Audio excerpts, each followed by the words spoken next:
ଦେଖନ୍ତୁ ଭାଇ ମୁଁ ବିଜୁ ଜନତା ଦଳରୁ ମିଶିଲା ଦିନରୁ ଆଜି ପର୍ଯ୍ୟନ୍ତ କାଲି ପର୍ଯ୍ୟନ୍ତ ମୋର ବିଶ୍ୱାସ ଥିଲା କି ମାନ୍ୟବର ମୁଖ୍ୟମନ୍ତ୍ରୀଙ୍କ ଉପରେ ସେ ମୋତେ ଟିକେଟ ଦେବେ। ମୋତେ ପ୍ରତିଶ୍ରୁତି ଦେଇକରି ମୋତେ ମିଶାଇଥିଲେ। ମୁଁ ଯୋଉ ଲୋକମାନଙ୍କୁ କଥାରେ ପଡ଼ିକରି ତାଙ୍କୁ ପ୍ରତିଶ୍ରୁତିରେ ରକ୍ଷା କରି ସାଂଗଠନିକ ସମ୍ପାଦକ ପ୍ରଣବ ପ୍ରକାଶ ଦାସଙ୍କର ତାଙ୍କର ପ୍ରତିଶ୍ରୁତି ରକ୍ଷା କରିକି ମୁଁ ପାର୍ଟିରେ ମିଶିଥିଲି। କିନ୍ତୁ ଯୋଉ ବିଶ୍ୱାସରେ ବିଷ ଦେଲେ ଭାଇ ମୁଁ ଜୀବନ ଯାକ କେବେ ଭୁଲି ପାରିବେ ନାହିଁ, ମୋ ପରିବାର କେବେ ଭୁଲି ପାରିବେ ନାହିଁ।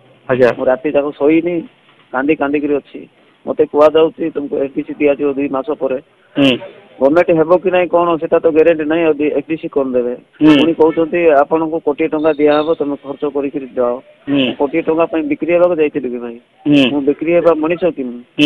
ଯୋଉ ପ୍ରକାର କଥା କହିଲେ, ତେଣୁ ରଥ ଗୋଟେ ମନା କଲି। ମୁଁ ଚିନ୍ତା କଲି ଇଣ୍ଡିପେଣ୍ଡେନ୍ସ ଠିଆ ହେବା ପାଇଁ। ଇଣ୍ଡିପେଣ୍ଡେନ୍ସ ଯେତେବେଳେ ଠିଆ ହେବାକୁ ଗଲେ ମୋର କର୍ମକର୍ତ୍ତା ସବୁ ରାଜି ହେଲେ, ସବୁ କଥାବାର୍ତ୍ତା ହେଲୁ ରାତି ଭିତରେ। ବିଜୁ ଜନତା ଦଳର କର୍ମକର୍ତ୍ତା ମାନେ ମତେ ଯୋଗାଯୋଗ କଲେ ଏବଂ ତାଙ୍କ ପ୍ରତିଶ୍ରୁତି ଦେଲେ କି ଆମ ଦଳରେ ତମେ ମିଶ ବୋଲା, ସେ ଦଳରେ ମୁଁ ମିଶିଛି। ଆଗକୁ କଣ ହବ ଭବିଷ୍ୟତ ହିଁ କହିବ।